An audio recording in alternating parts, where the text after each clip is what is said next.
gobierno entregó denuncia en fiscalía sobre los denominados malos jueces, quienes tomaron decisiones judiciales a favor de narcotraficantes. Ello tras la exhibición de nombres por parte del presidente Guillermo Lasso. 20 de las 24 provincias del país cuentan con alcaldes mujeres, una cifra nunca antes obtenida. Además, 7 mujeres ganaron prefecturas en los comicios del 5 de febrero. En el municipio de Rumiñahui se realizó un simulacro para preparar a la población en el caso de una erupción del volcán Cotopaxi. El coloso sigue con actividad interna alta.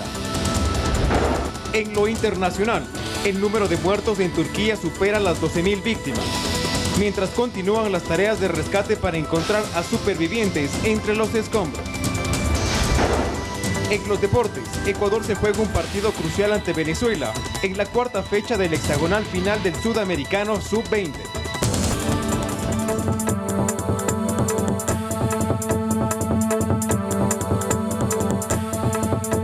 Miércoles 8 de febrero del 2023, amigos televidentes, buenas noches, bienvenidos a la emisión estelar de Noticias 7. Estamos con toda la información y los invitamos a que nos sigan a través del telegrafo.com.es. Byron, buenas noches. Buenas noches, ¿cómo estás, televidente? Como siempre, un gusto que nos acompañen cada noche a las 19 horas para compartir junto a ustedes, por supuesto, lo más detallado de la información del día.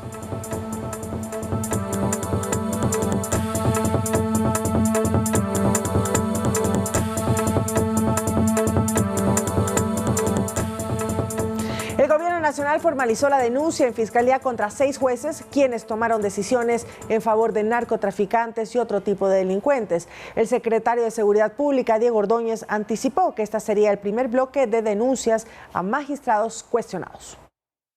El secretario de Seguridad, Diego Ordóñez, fue el delegado por el presidente para formalizar en Fiscalía la denuncia en contra de los llamados malos jueces. Ya le había anticipado el primer mandatario en cadena nacional la noche del 7 de febrero. Ahí, Lasso dio 5 nombres. Ángel Lindao, Juan Carlos Terán, Mari Quintero y José Alarcón Emerson Curipayo. Pero Ordóñez aseguró que hay más. Han sido denunciados 6 jueces y como igual lo expresó el presidente de la República, habrá muchos más. La denuncia entregada a Fiscalía no señala un delito particular cometido por los jueces, sino que expone las sentencias cuestionadas.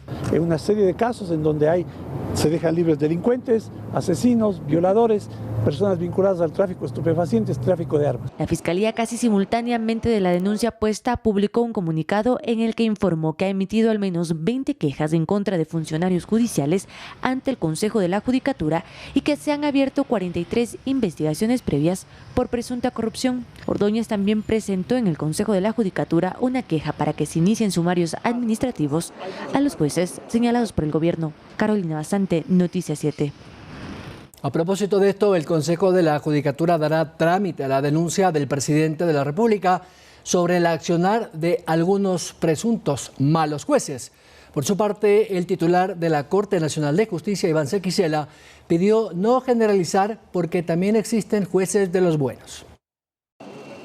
Además de la denuncia presentada en Fiscalía, otra de las acciones del Consejo de Seguridad del Estado es presentar una queja formal ante el Consejo de la Judicatura para que se investigue el accionar de estos presuntos malos jueces. Álvaro Román, presidente del organismo, se pronunció al respecto.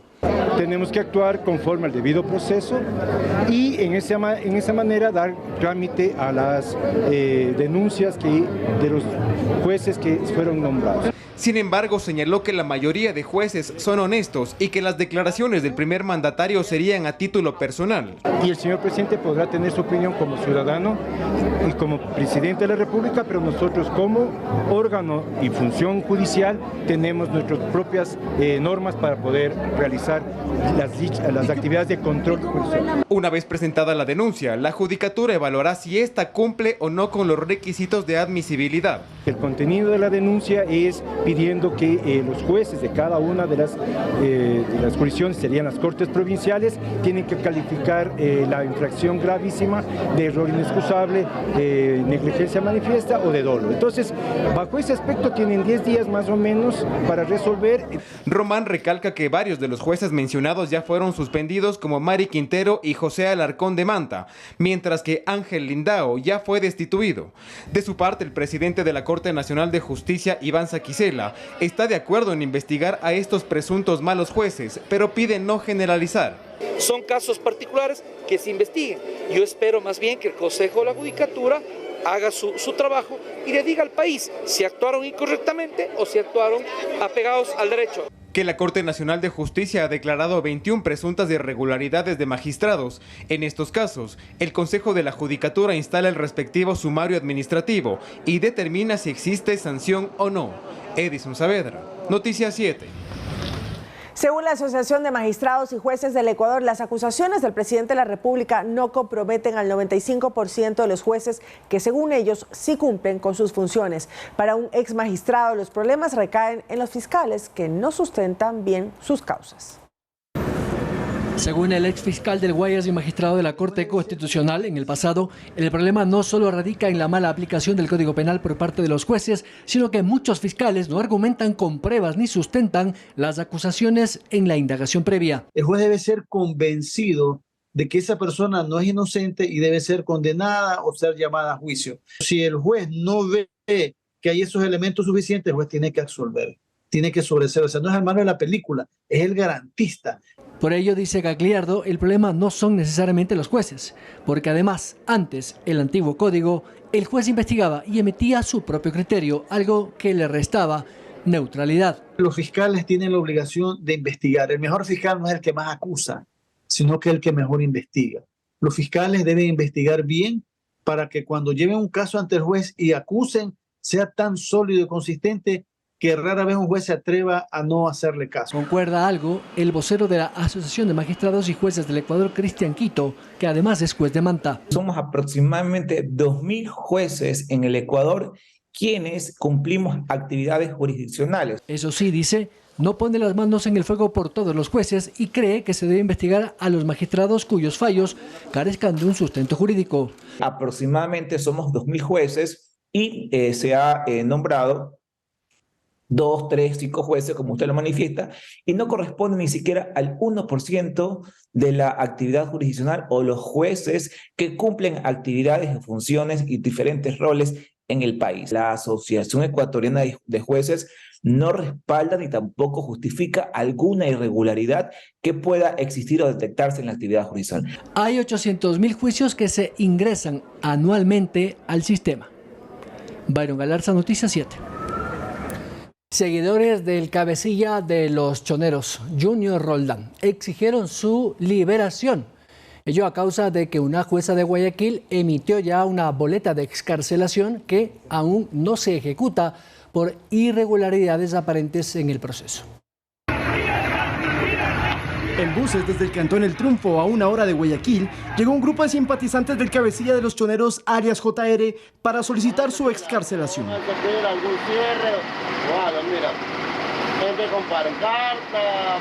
Los manifestantes se ubicaron en los exteriores de la penitenciaría del Litoral, donde Junior Roldán cumple 2 sentencias por asesinato, esto para presionar la salida del líder criminal. La semana pasada, el fiscal Julio Sánchez se abstuvo de acusarlo por tráfico de armas y la jueza Dirce Guzmán emitió una boleta para su excarcelación. La magistrada dictó el sobreseimiento, que significa inocencia para Roldán y otros 12 procesados por el delito imputado, luego de que el 15 de diciembre fueran detenidos en la vía a Salitre con armas de largo alcance y explosivos. El Servicio Nacional de Atención Integral a Privados de la Libertad, SNAI, confirmó que las más de 300 personas con pancartas fuera de la penitenciaría solicitaban la salida de los 13 sobreseídos. Mucha gente lo critica, que él es malo, que él es esto y esto, pero abrió su corazón a Dios y está escuchando ahorita la palabra. Sin embargo, el caso presenta inconsistencias y antes de cualquier liberación se evalúa el procedimiento para seguir con el trámite. Alias JR es el fundador de la banda Las Águilas y lidera a los choneros junto a alias Fito, tras la muerte de Alex Rasquiña. Lautaro Andrade, Noticias 7.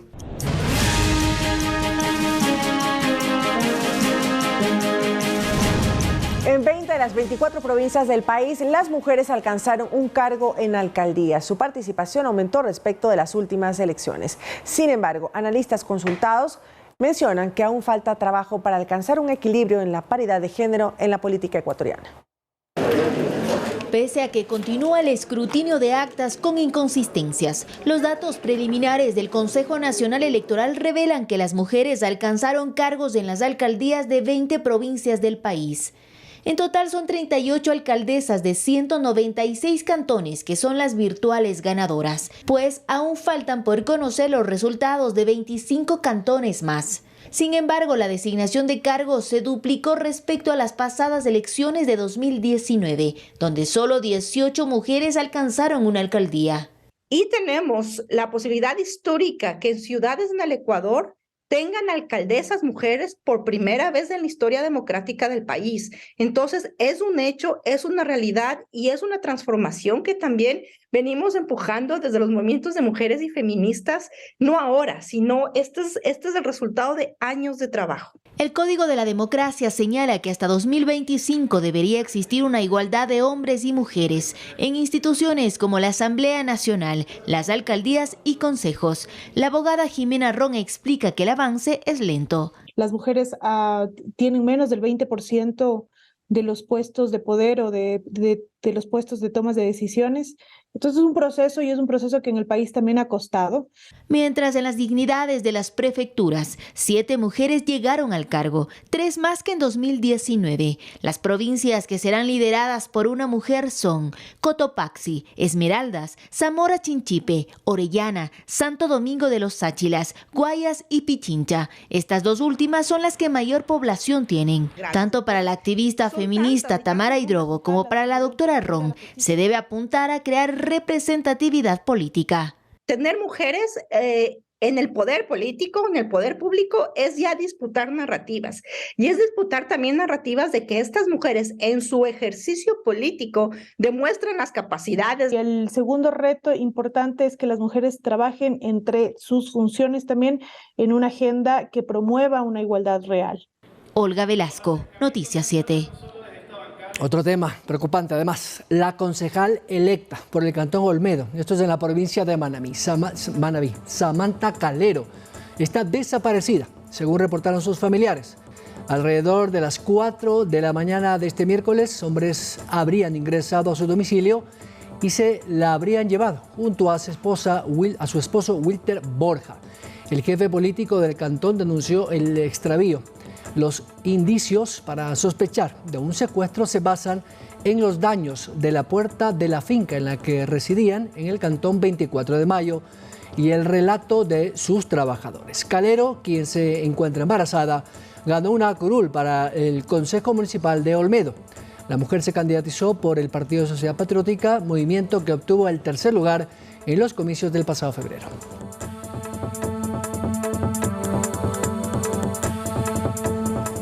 La Revolución Ciudadana obtuvo la mayor cantidad de concejalías en las ciudades Quito, Guayaquil y Cuenca. Sin embargo, en ninguno de estos casos constituye una mayoría absoluta. Veamos la conformación de los consejos municipales de las principales ciudades a continuación. Con el 99.93% de las actas escrutadas, la Revolución Ciudadana ganó la mayoría de escaños en el Consejo Metropolitano de Quito, ocupando 7 de 21 curules. A pesar de esto, el Consejo no tendría una mayoría absoluta y lo que sí habría son pequeñas minorías, por lo que el cuerpo municipal queda conformado de la siguiente manera. La Revolución Ciudadana, con Pavel Muñoz como alcalde electo, tiene 7 concejalías. Juntos por la Gente, 4 concejales. Alianza U&O de Pedro Freile, 4 concejales. Izquierda Democrática, 3 concejalías. Va por Ti, 2 concejalías. Y Quito vuelve 1. Mientras tanto, en Guayaquil, con el 99.13% de las actas procesadas, la Revolución Ciudadana también se lleva la mayoría de escaños en el Consejo Municipal y la alcaldía también se la lleva con la victoria de Aquiles Álvarez. Este consejo queda de la siguiente manera: Revolución Ciudadana, 8 concejalías, Madera de Guerrero, Partido Social Cristiano, 6 concejales y Movimiento Suma con 1 concejalía. Por otro lado, en Cuenca, Cristian Zamora obtuvo la alcaldía de la mano de Alianza Atrévete. Sin embargo, aquí el consejo tendrá 5 fuerzas políticas. La Revolución Ciudadana se lleva 4 escaños, seguido de Alianza Atrévete con 3 concejalías. Hagámoslo con Chungo tendrá 3 curules, Nueva Generación con 3 concejalías también y Azuay Ya con 2. Las nuevas autoridades se posesionarán el 14 de mayo del 2023 y comenzarán su trabajo desde ese día por un periodo de 4 años. Edison Saavedra, Noticias 7. El candidato electo a la alcaldía de Rumiñahui, Fabián Isa, tiene varios retos que afronta en su administración. Manuela Bedón conversó con él y nos presenta las prioridades del nuevo burgomaestre en materia de seguridad, movilidad y vialidad. En el cantón Rumiñahui, la ciudadanía opina que el nuevo alcalde debe enfocarse en 3 ejes principales. El primero, el de seguridad. La seguridad, la criminalidad está gravísimo. Otro problema que enfrentan es el de movilidad y vialidad. Que para que no haya tanta congestión, ¿no ves cómo está la congestión ahorita? Y la preocupación también está en el riesgo de erupción por el volcán Cotopaxi. El volcán, esta cuestión del volcán que usted sabe es la naturaleza nunca vista. Fabián Isa es el alcalde electo para el cantón Rumiñahui, quien reconoce la preocupación de la ciudadanía. La reactivación económica, la movilidad, la falta o servicios básicos, mejorar los servicios básicos, y dentro de eso hay puntos coyunturales como el volcán Cotopaxi, la falta de un hospital regional o un hospital para toda la región, el Gran Valle de los Chillos, la comercialización. El alcalde actual, Wilfrido Carrera, mencionó que aún no ha iniciado el proceso de transición con el nuevo alcalde. Tiene que haber una transición técnica y civilizada, por supuesto. Nosotros estamos dispuestos y respetamos profundamente el pronunciamiento en las urnas de los ciudadanos del cantón Rumiñahui. Isa tiene planificado acercarse en estos días a la alcaldía para iniciar con este proceso. Para poder revisar todos los procesos, trámites, compras que se hagan y que se dejen de hacer, o que quienes ya estén encaminados nosotros supervisemos. Y aclara que se centrará en evaluar la gestión actual. Hay estudios, hay un plan de ordenamiento, hay un plan de uso y gestión del suelo, existe un plan maestro vial, hay un plan patrimonial. Toda esta información de análisis de proyectos tenemos que evaluar y lo que sea bueno continuarlo, lo que no redefinirlo y avanzar. Fabián Isa del partido Todos Somos Rumiñahui obtuvo un 32,81% de votos, con el 100% de las actas escrutadas siendo el 98,89% válidas y apenas un 1,11% con novedad según los datos del Consejo Nacional Electoral. Manuela Bedón, Noticias 7. A través de un comunicado, el ministro de Gobierno, Francisco Jiménez, solicitó al Consejo Nacional Electoral mayor celeridad en el conteo de los resultados de la consulta popular que registró al menos 63,000 actas de escrutinio con inconsistencias. Según el titular de la cartera de Estado, estos problemas generan dudas en la población y afectan la democracia, así como la solución de los desafíos que el país debe afrontar. Jiménez exhortó a las autoridades electorales a que agoten todos los recursos disponibles para la transparencia de los resultados del referéndum. De su lado, el CNE respondió que el proceso de escrutinio continúa y hasta el momento en 5 provincias ya finalizó el conteo de actas. En una de ellas, Galápagos, el sí ganó en todas las preguntas, menos las 5. En el marco del llamado al diálogo que realizó el presidente Guillermo Lasso a las organizaciones políticas del país, el jefe de Estado llamó a los candidatos ganadores de la alcaldía de Guayaquil y prefectura del Guayas para expresar su predisposición a trabajar en conjunto. El primer pronunciamiento del presidente Lasso tras las seccionales del 2023 fue la unidad. Este presidente acoge ese llamado. Y como ya lo ha dicho en innumerables ocasiones, convoca a toda la dirigencia nacional a construir un gran acuerdo. El objetivo, según manifestó, para abordar las demandas comunes de los ecuatorianos en materia de seguridad, empleo y costos de vida. El pueblo ecuatoriano nos ha pedido a todos los partidos y agrupaciones que dejemos de abonar rencillas entre nosotros. Por ello, esta semana llamó personalmente a Aquiles Álvarez y Marcela Aguiñaga, alcalde y prefecta electos de Guayaquil y Guayas respectivamente, como lo confirmó la propia exasambleísta en una entrevista radial. Debo reconocer las llamadas que ha recibido Aquiles, así como yo, del primer mandatario, diciéndonos que está dispuesto a colaborarlo con lo que necesite Guayaquil. Este acercamiento buscaría cerrar una brecha que existía con las administraciones pasadas. Que él ha tenido cero coordinación con la prefectura del Guayas, que él está dispuesto a colaborar con Aquiles y conmigo para llevar adelante todos los temas hoy de seguridad. Aguiñaga agregó que la articulación con el gobierno nacional es indispensable, aunque aclaró que no se prestarán al diálogo con el Ejecutivo si no existe un objetivo claro. Le he dicho que nosotros vamos a demandar la obtención de los recursos que le corresponden a Guayaquil, a la provincia del Guayas, y que ese será nuestro cometido. En todo caso, la prefecta electa y representante del movimiento Revolución Ciudadana reconoció el contacto con el gobierno para encontrar soluciones a problemas que afectan a todos los ciudadanos, sin importar su ideología política. Lautaro Andrade, Noticias 7. Mucha atención, los muertos por los devastadores terremotos en Turquía y Siria superan los 12.000. Se lo contamos al volver en nuestro segmento internacional.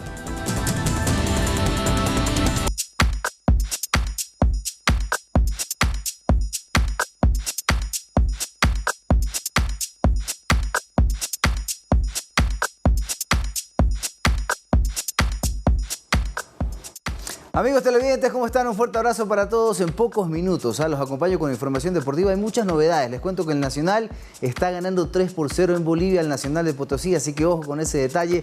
El Nacho lo está haciendo bastante bien en este primer tiempo, un primer tiempo soñado para el equipo militar. Y contarles mucho más. LeBron James, que sigue haciendo historia y se ha metido como el hombre mejor encestador de todos los tiempos en la historia del básquetbol profesional, de la NBA en particular, así que estaremos conversando de esto y mucho más en pocos minutos.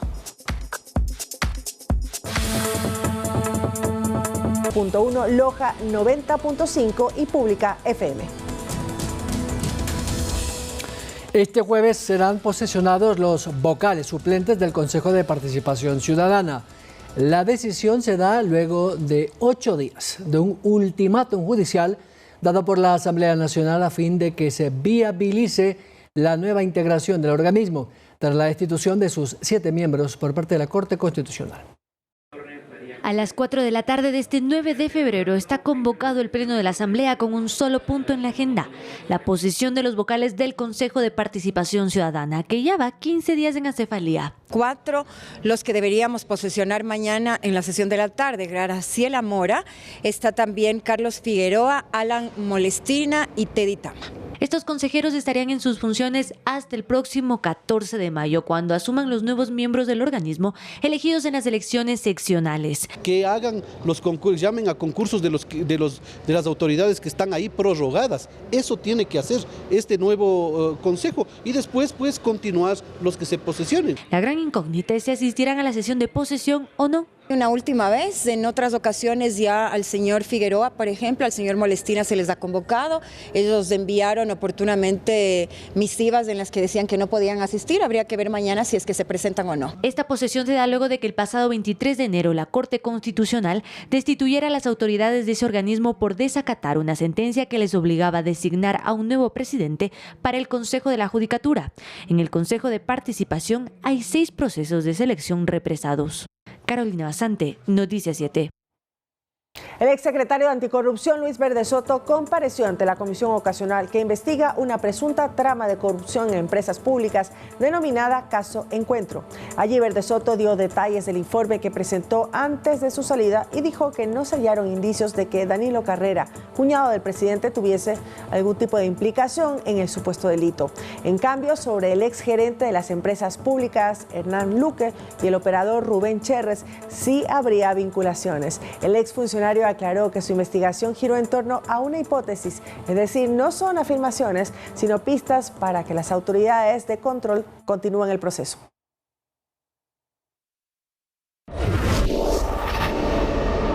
Moradores del sector de San Carmen de Gucho, en Cuenca, incendiaron el vehículo de supuestos delincuentes que habían tratado de asaltar un restaurante en la zona. Los habitantes del lugar utilizaron armas de fuego para ahuyentar a los antisociales, quienes escaparon por la orilla del río. Pero mientras la policía los perseguía, las personas retuvieron el auto y prendieron fuego, según se observa en videos que circularon en algunas redes. La semana pasada, un juez liberó a los presuntos delincuentes de robar gasolineras, lo que causó indignación entre los ciudadanos. Los moradores de esta parroquia ubicada al sur de Cuenca advirtieron que tomará acciones similares con mano propia si la justicia no los defiende ante la inseguridad.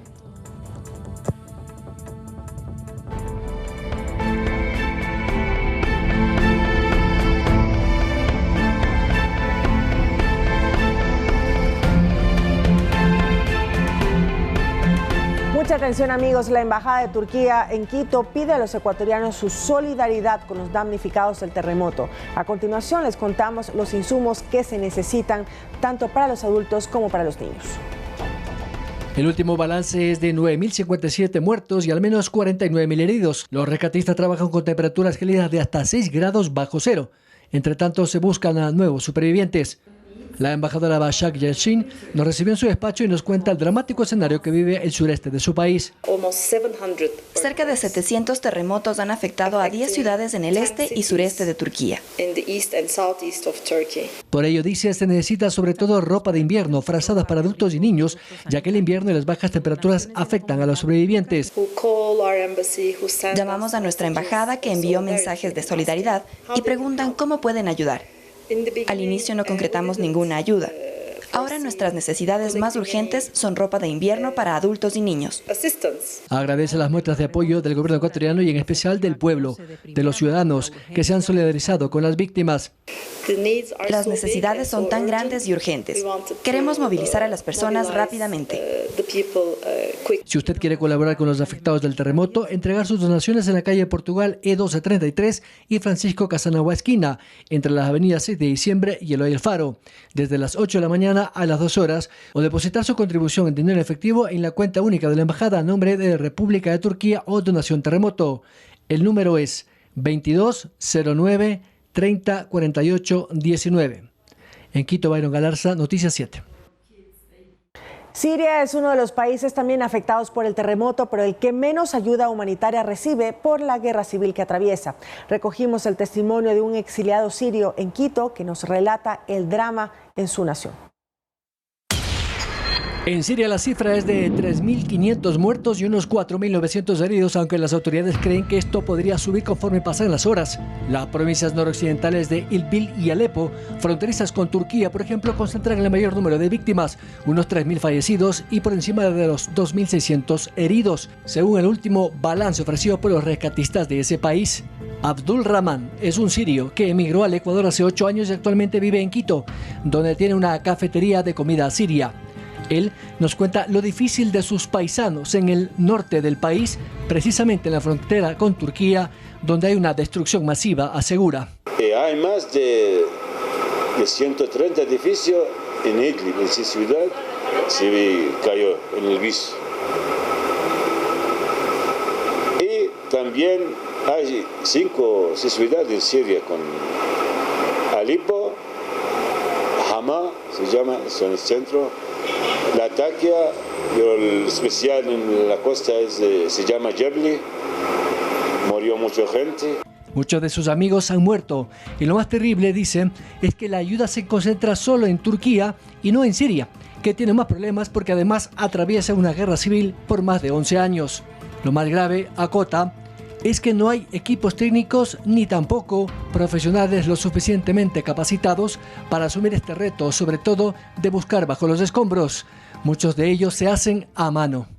Tú escuchas a la gente abajo del edificio, abajo ya llorando los niños. Cuando saca un niño, ellos muy felices. Su familia, dice, está a salvo, pero también sufrió los estragos. Un señor tiene 6 hijos llorando en la frontera. No dejan entrar a Siria. Tienes 3 hijos muertos y 3 vivos, dice. En el carro mismo. Dice, yo 3 horas aquí no me dejan entrar a Siria para enterrar la muerte de los hijos. Es horrible allá. Son las consecuencias de un devastador terremoto que, según las estadísticas, es el peor para el caso de Siria. En Quito, Byron Galarza, Noticias 7. El gobierno de México envió un grupo especializado de búsqueda y rescate urbano a la ciudad de Adana, en Turquía, integrado por militares y la Cruz Roja. Tras 22 horas de vuelo, llegó a Adana, Turquía, el primer grupo de mexicanos que colaborarán en tareas de búsqueda y rescate de personas atrapadas bajo escombros tras el sismo. El corazón del equipo son los binomios caninos, son 16 binomios caninos, especialmente entrenados para lo que en este momento es la emergencia, la urgencia, lo inmediato, que es el rescate de personas. La rescatista Annette López explicó cómo está conformado su equipo. Ella es Julie, tiene 8 años, soy su manejadora y entrenadora, y por parte del equipo también van 3 compañeros nuestros caninos, con sus manejadores, que es Edgar y Daniel, que van a Balab, a Orly y a Rix. Los renombrados topos de Tlatelolco ultiman detalles antes de partir. Estamos llevando, para el caso de Turquía y posiblemente Siria, equipo de demolición manual, equipo eléctrico de demolición, también algo de combustión interna y para montar un puesto médico. Fernando Álvarez asegura que los topos van decididos a todo. El objetivo es lograr recuperar la mayor cantidad de víctimas posibles en el menor tiempo posible sin ponerlas en riesgo. Y es que con el correr de las horas se reducen las posibilidades de encontrar sobrevivientes, algo que saben bien los mexicanos que han vivido terremotos de gran intensidad como el de 1985 y 2017. Javier Egar, Voz de América, Ciudad de México. Frente a la ola de críticas al gobierno turco por la respuesta ante los terremotos, el gobierno de Recep Tayyip Erdogan restringió el acceso a Twitter. Así lo denunció el organismo de supervisión de la gobernanza de Internet. Desde que se registraron los sismos, la policía turca arrestó a más de una docena de personas por publicar en las redes sociales y cuestionar el manejo de esta catástrofe que ya ha cobrado más de 12,000 vidas. Pero esta no es la primera vez que se aplica una restricción similar en el país transcontinental, pues el régimen ya lo había aplicado en ocasiones anteriores por operaciones militares y también por ataques terroristas.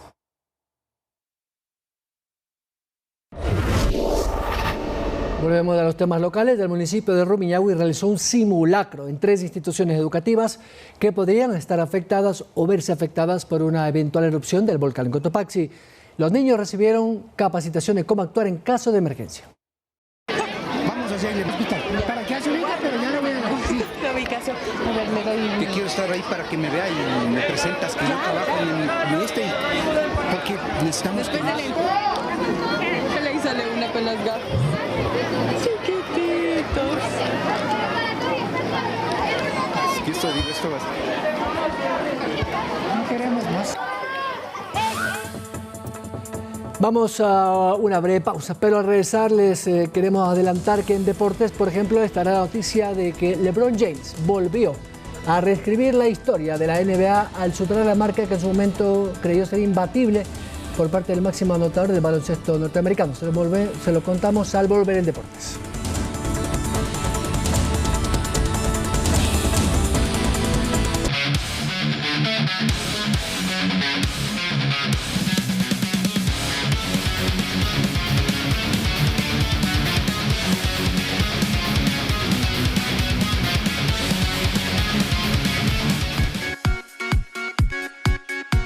Muy bien, vamos al segmento de los deportes. Mi querida María Mercedes, ya está nuestro compañero Fernando Estrada. Pero vamos a comenzar con básquet y buenas noticias de LeBron James. ¿Cuál es la marca que ha roto? Buenas noches, Fernando.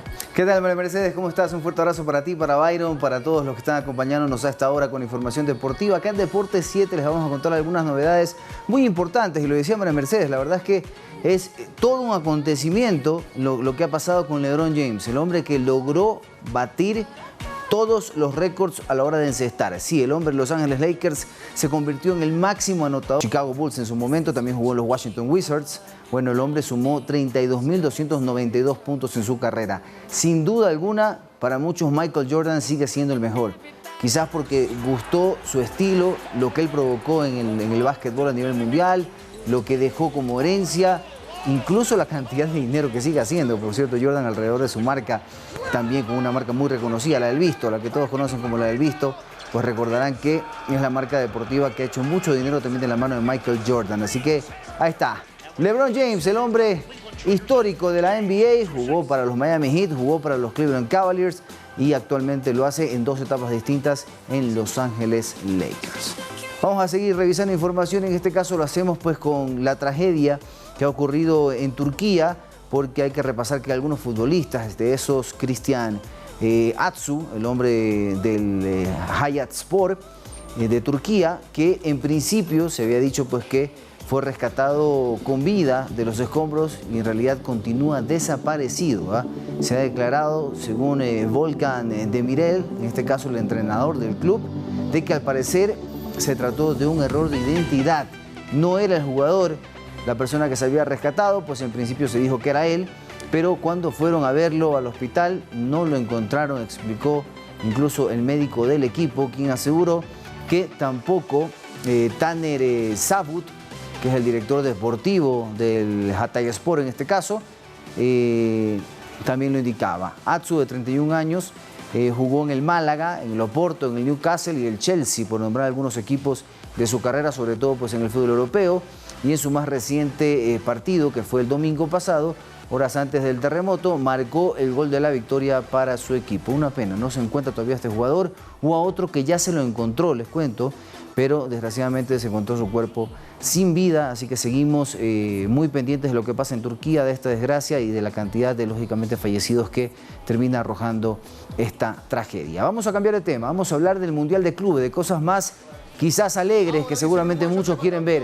porque hoy el todopoderoso, el multicampeón Real Madrid, llegaba a la segunda, otro sudamericano, ¿no? Si el primero a los 42 era de iba a hacerlo Malul, ahí está, para poner la del descuento. Y cuando se pensaba que se podía llegar a complicar el tema para el Madrid, bueno, terminan apareciendo los jugadores que marcan diferencias.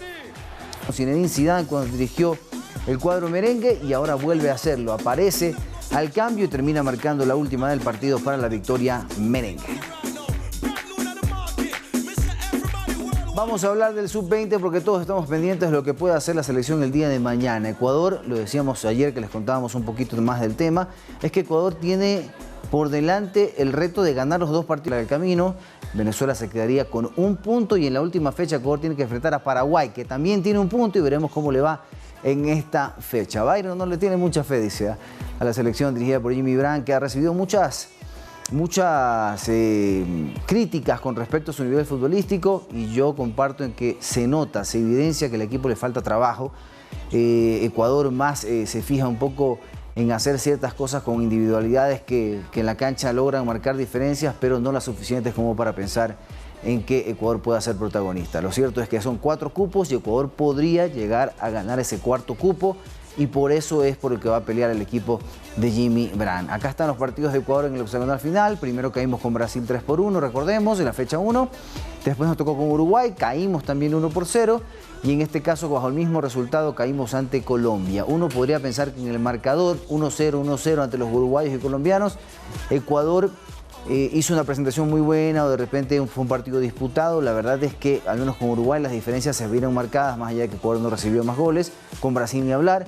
Y con Colombia, a pesar de que al equipo colombiano no le sobraban cosas, es la realidad, no es que nos pasó por encima ni nada parecido, no le sobraba nada al equipo colombiano, pero la verdad es que Ecuador, en cambio, le costaba mucho generar ocasiones de peligro para poder, lógicamente, hacerle daño al equipo cafetero. Fue victoria para los colombianos y por eso nos encontramos en esta situación donde les contaba que Brasil y Uruguay, puntaje perfecto, 9 de 9 disputados, están en los 2 primeros lugares, mejor gol diferencia para los brasileños, claro está, mientras que Colombia sumó 6 y más 3 de gol diferencia. ¿Qué debe pasar? Seguramente se preguntará nuestro productor, porque venga Paraguay y Venezuela, no todos tienen 1 punto. Bueno, Ecuador para empezar tendrá que ganar a Venezuela y después ver qué pasa con Paraguay, como para pensar en la última fecha qué tiene que hacer ante Paraguay. Ecuador debe ir a ganar los 2 partidos a como dé lugar. Con el cuchillo entre los dientes tendrá que salir de la selección ecuatoriana para pensar en llegar a ganarse ese último cupo que ustedes ven. Definitivamente es algo inalcanzable, al parecer, de que alguien le pelee algún cupo a Brasil y Uruguay, están adentro. El tema es que Colombia tiene 6 puntos. Ojo, cuidado, si Colombia suma apenas 1 puntito, en la próxima fecha será imposible que a Colombia lo saquen del Mundial de Indonesia. Así que veremos qué pasa con la selección ecuatoriana, le deseamos lo mejor en este caso. Y les cuento, el Nacional, hasta lo que me cuentan, ya gana 4-0 en tierras bolivianas. El Nacional destapándose 4-1. Perfecto, gracias productor. 4-1. El Nacional, increíble, ha demostrado su jerarquía, más allá de que hay mucha juventud en ese equipo y que las cosas no se han dado en los últimos tiempos bien para el Nacional. Recién asciende a la Liga Pro de Fútbol Ecuatoriano después de haber estado pues ya 2 años fuera de la misma. Ahora intenta volver y a lo grande también en la Copa Libertadores de América. Byron, voy contigo con mucha más información. Gracias, Fernando. Esperamos que, por supuesto, por el fútbol ecuatoriano, el nacional siga así. Vamos a una breve pausa para regresar. Noticias del mundo. La investigación por la muerte del afroamericano Tyre Nichols sigue con más misterios sin resolver.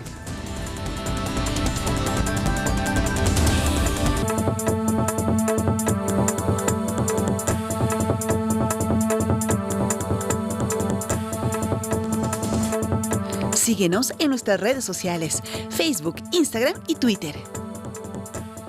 Somos retransmitidos por Pública FM Quito, Guayaquil y Cuenca, 105.3, Manta 88.1, Loja 90.5, Pública FM.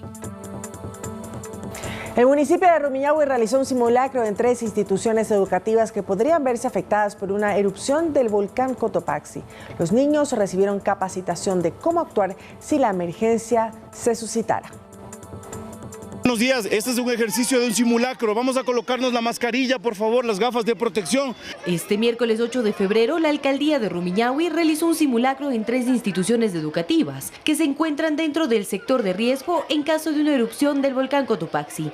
Una de ellas es la unidad educativa Juan de Salinas. Fue la primera en realizar la evacuación de cerca de 2.000 estudiantes al punto seguro ubicado en el Instituto Tecnológico Rumiñahui a unos 8 minutos a pie. El director de gestión de riesgos del municipio, Fausto Hidalgo, agregó que existen 2 escenarios contemplados en sus planes de evacuación y que este simulacro responde a una erupción súbita. Para esto hemos diseñado 2 escenarios. El uno es de que el volcán vaya en un proceso progresivo y sin necesidad de declarar una alerta naranja, las clases vayan a virtualidad. El alcalde de Rumiñahui, Wilfrido Carrera, calificó este simulacro como exitoso tras verificar los tiempos de llegada de los estudiantes. Los primeros que llegaron fueron en 5 minutos y los últimos en 18 minutos. Según Hidalgo, el tiempo máximo para la evacuación es de 30 minutos. Entonces ellos están dentro de la barrera óptima de poder evacuar hacia las partes altas y es por eso que hemos trabajado en estos protocolos en conjunto con el Ministerio de Educación y hoy ya vemos estos ejercicios que tenemos que seguir mejorando en el transcurso del tiempo. Dentro de la zona segura se instaló un puesto de emergencia con 2 médicos y 9 docentes de enfermería. Estamos preparados para eso, tenemos todo el equipo necesario y contamos con el personal suficiente. Adicionalmente, se continuarán los simulacros en 24 instituciones educativas que se encuentran dentro de esta zona de peligro. En el cantón además existen 9 zonas seguras, que según Hidalgo tomaría a los pobladores de los sectores en riesgo llegar entre 5 y 8 minutos. Manuela Bedón, Noticias 7.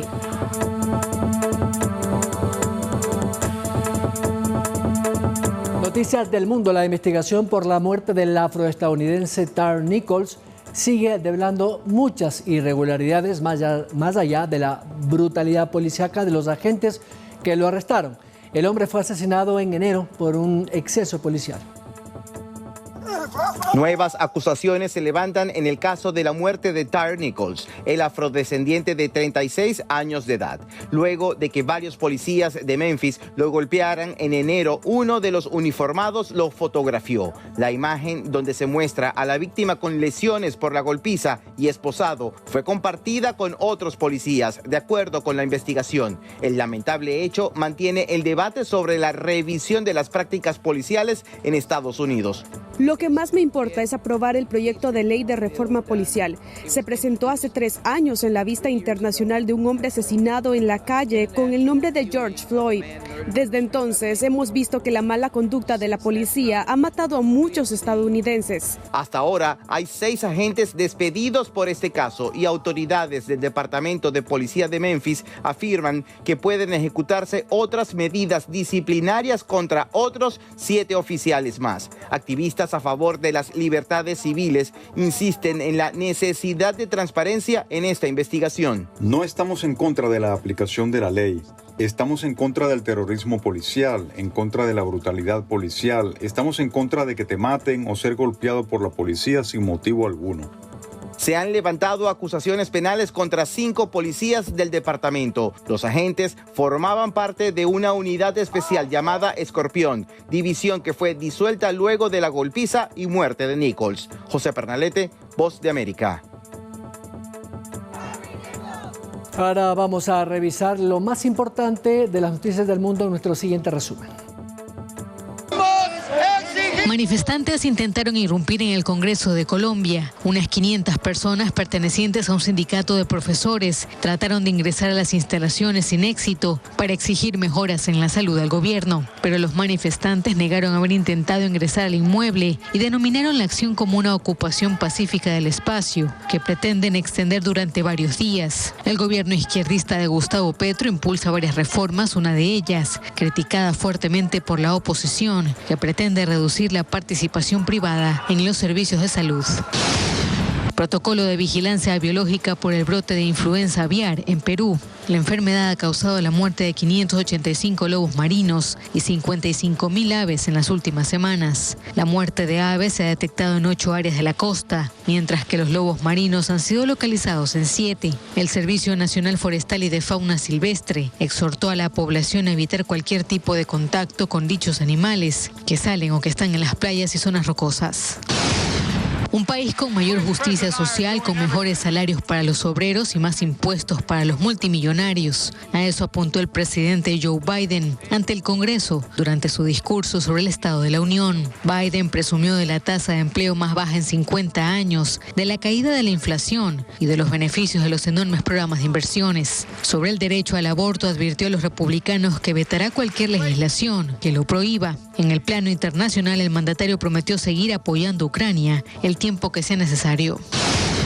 Jill Biden y el marido de Kamala Harris, Doug Emhoff, han protagonizado una de las escenas más virales durante el discurso del presidente de los Estados Unidos en el Estado de la Unión. Minutos antes de que Joe Biden tomara la palabra desde la tribuna principal, su mujer accedía a la grada con una ovación y acto seguido saludó al esposo de la vicepresidenta estadounidense con un beso en la boca. No es la primera vez que Jill Biden vive esta situación en público. En 2016, durante una visita de Jeff Bezos a la Casa Blanca, las cámaras captaron un extraño beso entre la primera dama y el que fuera CEO de Amazon.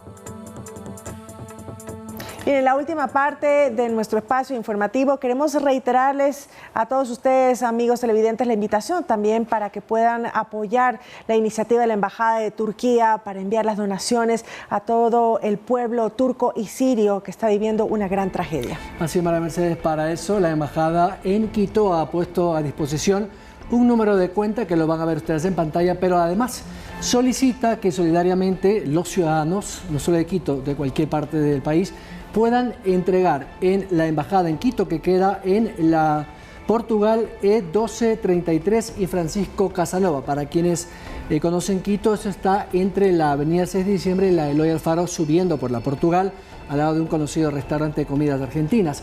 Pues allí la embajada ha abierto un libro de condolencias, efectivamente, para que la gente pueda acercarse a firmar el libro de condolencias, pero además piden lo siguiente, mucha atención.